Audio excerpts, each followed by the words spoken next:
সুপ্রিয় viewers, bike blog নয়নের পক্ষ থেকে দেশের এবং সকল প্রবাসী ভাইদেরকে জানাচ্ছি আন্তরিক শুভেচ্ছা ও অভিনন্দন। আবারও চলে আসছি আপনাদের মাঝে খুব গুরুত্বপূর্ণ একটি ভিডিও নিয়ে। আজকের ভিডিওতে থাকবে আপনার বাইকের ইঞ্জিন ঠান্ডা অবস্থায় বাইকটি যখন রাইড করেন তখন আপনার বাইকটি স্মুথভাবে আপনি রাইড করতে পারেন। যখন বাইকের ইঞ্জিন হিট হয় তখন আপনার বাইকটি আপনার হার্ড মনে হয়, বাইকটি ভারী ভারী মনে হয়। সেক্ষেত্রে আপনি কি করবেন? পাঁচটি কমন কাজ করলে ইঞ্জিন গরম হলে আর হার্ড মনে হবে না, ভারী ভারী মনে হবে না। তো চলুন দেখে আসি আজকের ভিডিও। ইঞ্জিন যখন গরম হয় তখন আপনার মনে হয় আপনার বাইকটি হার্ড ভারী ভারী এরকম মনে হয়। সেক্ষেত্রে সর্বপ্রথম যে কাজটি আপনাদের করতে হবে সেটি হচ্ছে আপনার বাইকের ক্লাচ লিভারের ফ্রি ফেলে। আপনার বাইকের ক্লাচ লিভারের ফ্রি ফেলে যদি ঠিক না থাকে, বাইকের ইঞ্জিন যখন গরম হবে আপনার বাইকটি ভারী ভারী মনে হবে। সেজন্য আপনার করণীয় হচ্ছে আপনার বাইকের ক্লাচ লিভারের ফ্রি ফেলে ঠিক করে নেবেন। ক্লাচ লিভারের ফ্রি ফেলে থাকবে 2 থেকে 3 mm যদি আপনি বাজাজ বাইক ব্যবহার করে থাকেন। 2 নম্বর বিষয় হচ্ছে আপনার বাইকের মধ্যে লাগানো আছে স্পার্ক প্লাগ। আপনার বাইকের স্পার্ক প্লাগ খুলবেন, চেক করবেন স্পার্ক প্লাগ দুর্বল হয়ে গেছে কিনা, ময়লা হয়ে গেছে কিনা, কালো হয়ে গেছে কিনা। যদি দুর্বল হয় সেক্ষেত্রে সাথে সাথে পরিবর্তন করে নেবেন। আর যদি ময়লা হয় পরিষ্কার করে স্পার্ক প্লাগের গ্যাপ ঠিক করে আবার আপনার বাইকের মধ্যে লাগিয়ে দিবেন। স্পার্ক প্লাগের গ্যাপ রাখবেন 0.7 থেকে 0.8 mm এর ভিতর। সেক্ষেত্রে আপনার বাইকের ইঞ্জিন যখন গরম হবে আপনার বাইকটি আর ভারী ভারী মনে হবে না। 3 নাম্বার কারণ, আপনার বাইকের মধ্যে লাগানো আছে এয়ার ফিল্টার।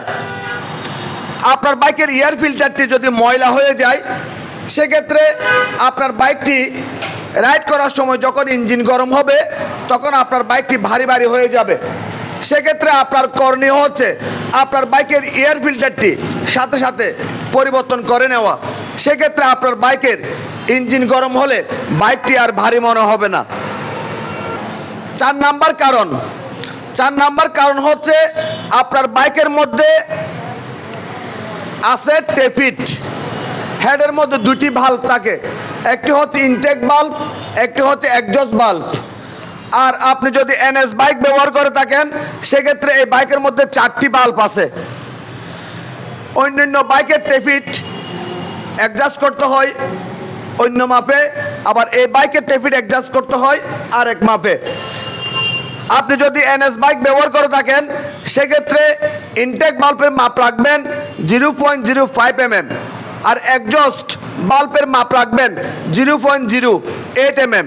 আর 2 বাল্বের ক্ষেত্রে ইনটেক বাল্বের মাপ রাখবেন 0.05 mm আর এক্সজস্ট বাল্বের মাপ রাখবেন 0.10 mm। 5 নাম্বার বিষয়টি হচ্ছে আপনার বাইকের কার্বোরেটর। অবশ্যই আপনার বাইকের কার্বোরেটরটি আপনার পরিষ্কার করে নিতে হবে ভালো মেকানিক দিয়ে। আপনার বাইকের কার্বোরেটর পরিষ্কার করার পর এয়ার এবং ফুয়েল অ্যাডজাস্ট করতে হবে সঠিক নিয়মে। এই কাজটি যে মেকানিকই করবে সে বুঝতে পারবে এয়ার ফুয়েল যদি সঠিকভাবে অ্যাডজাস্ট না হয় সেক্ষেত্রে আপনার বাইকটি রাইড করার সময় আপনার ভারী ভারী মনে হবে। সেজন্য আপনার করণীয় হচ্ছে ভালো মেকানিক দিয়ে আপনার বাইকের কার্বোরেটর ওয়াশ করে নেবেন এবং এয়ার ও ফুয়েল অ্যাডজাস্ট করে নেবেন এবং বাইকের ইঞ্জিন গরম অবস্থায় আপনার বাইকের আরপিএম 1400 ± 100-তে রাখবেন। সেক্ষেত্রে আপনার বাইকটি রাইড করার সময় ইঞ্জিন গরম হলে আর ভারী ভারী মনে হবে না।